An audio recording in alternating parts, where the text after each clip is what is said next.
Saya ini supaya nanti anda pulang ke rumah, ya toh? Terus sampai rumah kan tidak ada KC lagi. KC tinggal kenangan, Maiyah tinggal ingatan.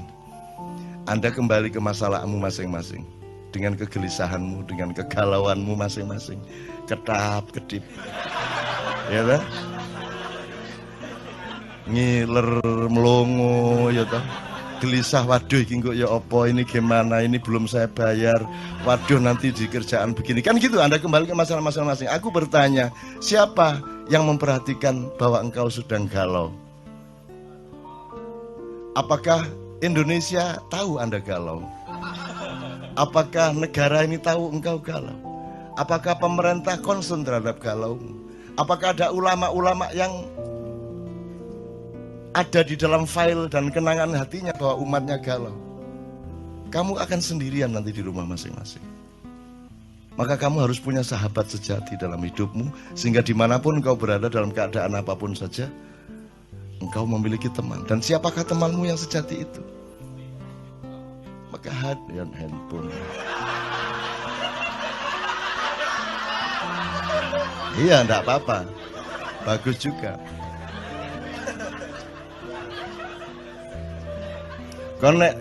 Kalau handphone juga terus terpaksa digadekno, ya kan?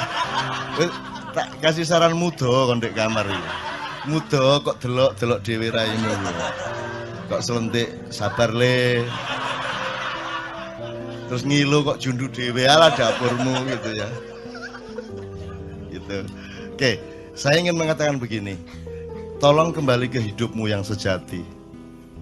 Kemanapun engkau pergi, kamu harus selalu memiliki kesadaran untuk berpijak kepada yang sejati. Yang sejati itu gampang. Saya kasih 3 idiom. 1 cangkul, 2 pedang, 3 keris. Jangan dilihat kerisnya sebagai benda, jangan dilihat pedangnya sebagai benda, jangan dilihat cangkulnya sebagai benda, tapi sebagai pemahaman dan kesadaran. Kalau cangkul itu fungsi apa, Dik? Ya mayo mosok pacul kayak motong rambut ya. Maksud saya dia berfungsi apa? Berfungsi ekonomi. Makanya menteri pun kalau pergi ke kantor dia bilang sama tenaga, sebentar aku mau nyangkul, kan gitu. Jadi cangkul sebagai pemahaman mengenai fungsi ekonomi. 1 ekonomi. Dan ini kan yang terutama di Indonesia kan.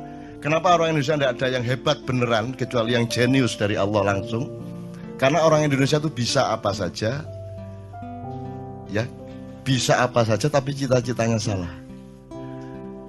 Kalau orang Barat lumayan, bisanya cuma 1 hal, tapi mereka tidak punya kemungkinan, maka mereka bersungguh-sungguh dalam 1 hal itu, sehingga banyak ekspor, master di hal-hal yang mereka konsentrasi. Kini sembarang iso, tapi gak sing serius dan salah tujuan.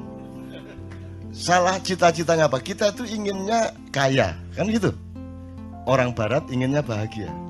Ini menurut Rawahu Sabrang. Ini saya diceramai Sabrang. Saya diceramai Sabrang tadi malam. Jadi anak saya adalah guru saya dan itu nyata. Kan dulu saya bikin struktur ini, Ustaz. Jadi kenapa Islam, Sabrang juga nih yang ngomong, kenapa Islam pada abad 8 tidak bisa populer, tidak diterima? Karena yang membawa adalah pedagang. Nah, pedagang itu kastanya paling rendah, gitu kan. Tapi ketika Islam yang membawa adalah para syekh, para ulama, para maulana, Maulana Magdum Ibrahim dan seterusnya sampai Sunan Giri, sampai Sunan Kalijogo, semua orang pada masuk Islam karena mereka percaya kepada begawan, mereka percaya kepada panembahan, mereka percaya kepada keris dalam tanda petik ya, nanti tolong diingetin untuk kembali ke keris. Mereka percaya kepada orang mulia, orang yang menjadi pusaka bagi orang banyak, gitu kan. Kemudian sekarang kita terbalik 180 derajat. Yang paling kita utamakan adalah kaya, di bawahnya berkuasa, berkuasa pun untuk kaya. Di bawahnya lagi pinter, pinter pun untuk ikut berkuasa supaya kaya. Nomor 4 kuat. Kuat itu punya kekuatan, punya akses, punya kesaktian, punya apa. Itu pun untuk supaya dia ikut berkuasa, supaya kaya lagi. Jadi cita-cita kaya. Terus terkenal. Populer kan nyata bahwa populer itu menerobos seluruh kriteria kualitas hidup, sehingga seorang artis seksi itu bisa mencalonkan diri jadi wakil bupati. Jadi tidak ada rasionalitas dan alur nalarnya sama sekali secara politik dan kualitas demokrasi. Pokoknya terkenal di koran, dia bisa nyalonin diri jadi pejabat. Kan ngono. Caleg-caleg anggota DPR kita banyak yang melewati jalur Malang tadi itu. Itu ya. Karena kita sudah terbalik sama sekali, teman-teman sekalian. Nah, dalam keadaan seperti ini Anda tidak mungkin merubah keadaan.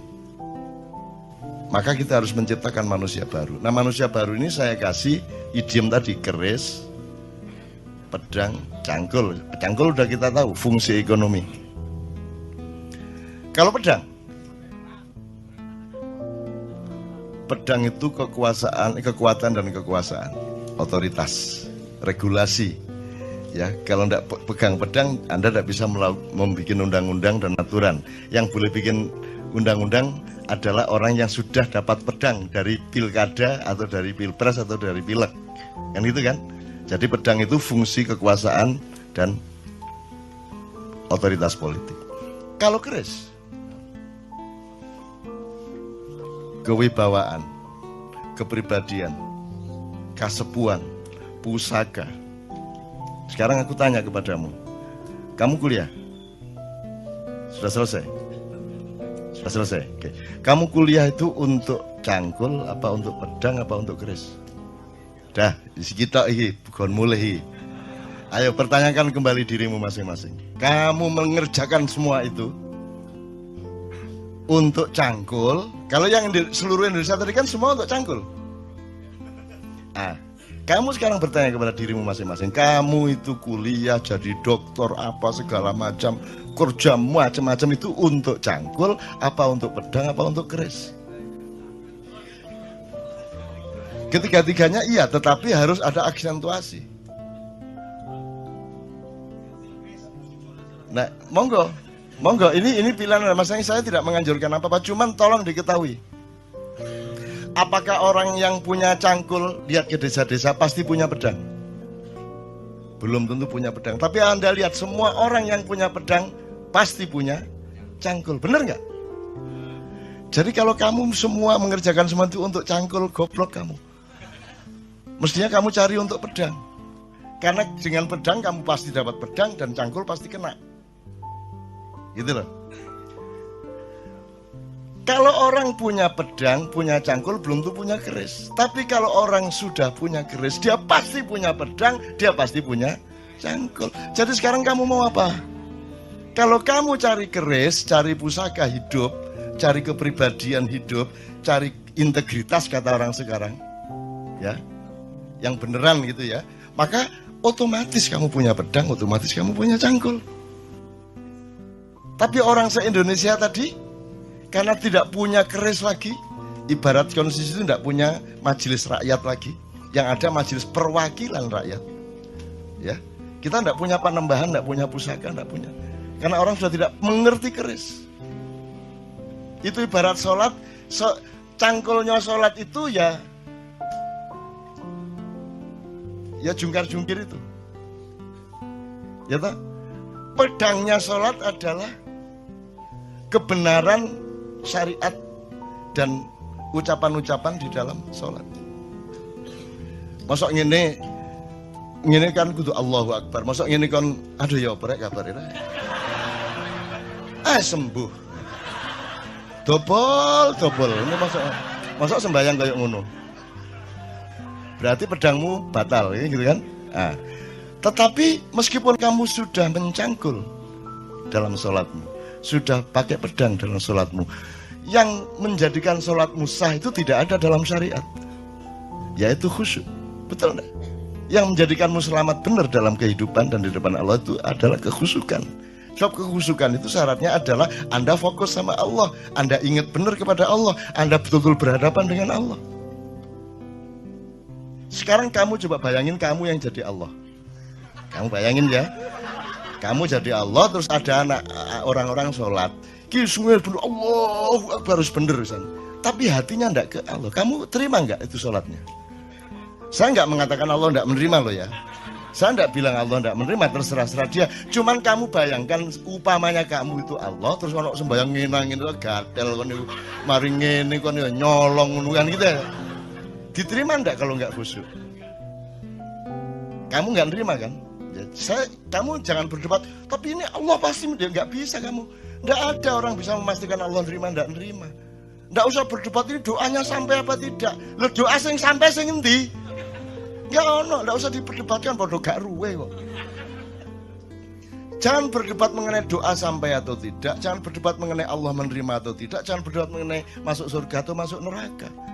Kon niku besane Gusti Allah ta ya apa? Kapan besanane resepsine di gedung apa kon? Bagaimana kamu bisa menentukan seseorang pasti masuk surga atau pasti masuk neraka, seseorang pasti diterima Allah atau tidak? Bahwa kita yakin, iya. Itulah yang namanya puncak iman. Tetapi kalau kamu disuruh menyatakan bahwa kamu diterima Allah, kamu tidak berani tanda tangan. Itu cuma keyakinan saya. Dan keyakinan kan tidak bisa diapa-apain.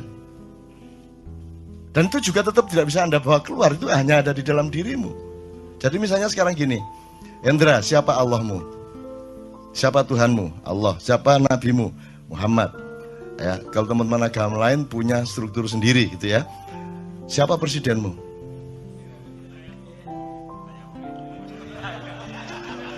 Upamanya ya. Jadi gini teman sekalian, kalau Allah, kamu dapat resiko besar dan tidak mungkin kamu akui. Nabi Muhammad juga begitu. Karena ada alasan rasional, bukan soal korps, bukan soal golongan. Ada asbabun nuzulnya, ada mantiknya, ada semuanya. Tapi kalau selain yang dua itu boleh enggak kamu enggak mengakui? Saiki ditegesno ndek awakmu iku. Jadi kamu sekarang ngakuin enggak yang selain dua tadi itu? Boleh enggak sekarang kamu enggak ngakui? Nah, ya sudah enak toh. Kan boleh kamu tidak mengakui. Jadi juga nggak usah terlalu pusing juga. Kata aku nih kan, mengenai itu repot. Kata di TV ya kata aku nih dapurmu kan gitu kan. Kan gitu kan. Kalau dia pas lewat kita kepergok, ya saya nggak akan memperlakukan dia sebagai presiden. Kan begitu. Ya aku liwat sakarepku. Masih ono tuet aku liwat sakarepku kata lapo kan. Aku urip dikai Gusti Allah kok. Masa aku ngabekti karo sing wong kabeh ono pantes-pantese kan. Kabeh iki nek gak apik ya pinter, nek gak pinter ya pantes ngono lho.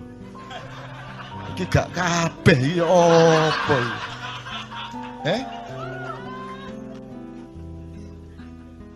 Ya bojo iku gak pinter gak apa-apa angger ayu, ngono ta? Gak ayu gak apa-apa angger ngabekti kan. Iki gak kabeh. Ya apa pinter gak ngabekti gak ayu gak. Ya apa? Maka bal huwa yakut.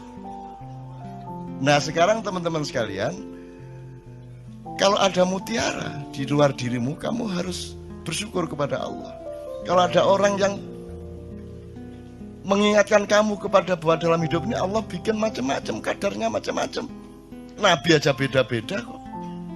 Masuk Nabi podo kabeh, terus nanti di surga haknya sama. Ya beda.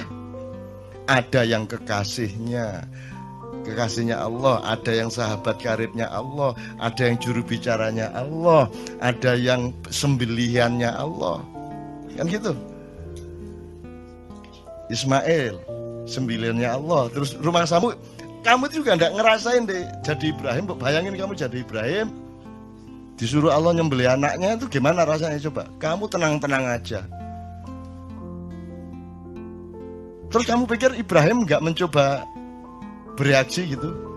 Terus ya ikhlas ya Allah, ya enggak lah. Jadi Ibrahim itu ya pergi ke hutan. Dia itu kan semua kan tidak untuk kepentingan Allah. Emang ada Allah punya kepentingan. Jadi kalau Allah menyuruhmu sesuatu, itu kan untukmu, untuk melindungimu, untuk pemahamanmu, bukan untuk dia. Gak padaan Gusti Allah kon gak sembahyang. Jadi itu untuk supaya ada, karena umatnya Nabi Ibrahim itu orang yang sudah terlanjur menyembah Tuhan yang sebelumnya, kepercayaannya sebelumnya, yang apa namanya, tradisinya berbeda dengan yang ditawarkan oleh Nabi Ibrahim. Nah, untuk merubah tradisi dan meyakinkan mereka kepada tradisi baru itu harus ada praktek ikhlas membunuh anak itu. Jadi Nabi Ibrahim yo jane yo gak kuat rek, matane wong ngaplok arek gak kuat ya. Dadi dhek nang alas naik gunung sama Ismail sama bawa kambing. Tuh, nanti wis melayu. Wah, akhirnya dia sembelih kambingnya, terus dia turun membawa kambing. Ini loh kalau Allahku, katanya, kata Ibrahim Barak, ini loh kalau Allahku menyuruh sesuatu itu bukan karena kejam kepada kita, bukan karena minta ditaati. Sesungguhnya semua perintahnya karena sayang kepada kita. Aku disuruh menyembelih anakku, tapi buktinya anakku tidak tersembelih, kambing malah dikasih oleh Allah. Ngono, kerja itu kolusi antara Allah sama Ibrahim. Terus tenang aja ta. Kamu nanti saya bukain macam-macam, bantah semua nanti kamu. Mosok cak lu, kamu pikir Rasulullah aja manusia biasa kan? Semua itu kan enggak kok terus semua itu sudah hebat sejak awal ya enggak. Nabi Nuh aja istrinya dia enggak bisa dakwahi kok. Anaknya Nabi Nuh sendiri kafir kok. Kamu bisa bayangkan kalau seorang nabi istrinya sendiri tidak ikut suaminya, anak itu kan, bayangin rumah tangganya bagaimana. Bayangin masyarakatnya bagaimana. Sekarang kita ini anak kita satu nakal aja udah pusing enggak karu-karuan kok. Bayangin ada nabi rasul lagi yang istrinya tidak taat, anaknya tidak taat. Kamu bisa bayangin keluarga ini gak sakinah toh. Gitu loh.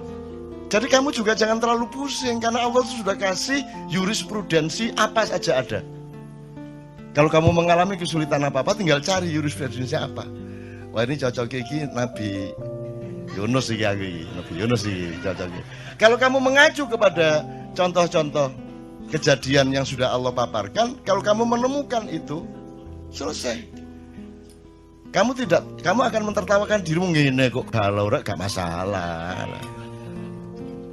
Ini buahnya, kalau saya buka Anda bingung nanti. Buahnya Rasulullah, misalnya Rasulullah pernah mengganjal perutnya dengan batu supaya tidak lapar. Kalau orang tidak mikir ya Aisyah ganjal batu tagak. Orang tidak pernah mikir tak? Mbok mestinya dilihat lah, kan mestinya serumah dong ganjel batu semua. Lah kamu nggak punya fakta bahwa Aisyah, jangan-jangan beliau lapar itu karena Aisyah lupa nawari makan. Loh, salah satu kemungkinannya loh ya. Mungkin Aisyah pas kurang care. Lah Rasulullah kan mau bilang, Aisyah saya belum makan, nggak berani dia. Kan Rasulullah lembut sama istrinya, dia sangat hati-hati menjaga perasaan istrinya. Akhirnya mergo bojone gak nawan-nawani mangan, ya wis tak ganjel watu. Bingung kan tak ceritane akeh. Wes banyak bahan ngene-ngene iki rek. Iki tak buka didik ngono tok ya. Kan gak nemen-nemen bingungmu lho ya. Ya teman-teman sekalian, ya mohon maaf nih Ustadz kalau anak agak yang enggak dikit-dikit gitu. Ini bukan tujuannya, bukan mau mengkritik Muhammad, mengkritik Ibrahim dan sebagainya. Tujuannya supaya Anda mengetahui betapa banyak paradoks dalam hidup yang Allah sengaja menciptakan dalam hidupmu. Sehingga kamu jangan kaget sama paradoks itu. Tapi kalau kamu berdialektika dengan cara berpikir ma'iyah yang siklikal, yang spiral, yang penuh tikungan, penuh lipatan, dan Anda terbiasa dengan itu, maka seluruh yang kamu alami itu nanti akan bisa dieliminir menjadi berkah, menjadi rasa syukur, akan semua menjadi baik bagi hidupmu. Gitu loh maksud saya. Itu contoh-contoh, bukan saya kok terus menafsirkan gini, enggak. Saya itu cuman orang di depan saya itu supaya lebih bisa menghandle hidupnya menjadi lebih mudah. Karena Allah itu kan unik tuh.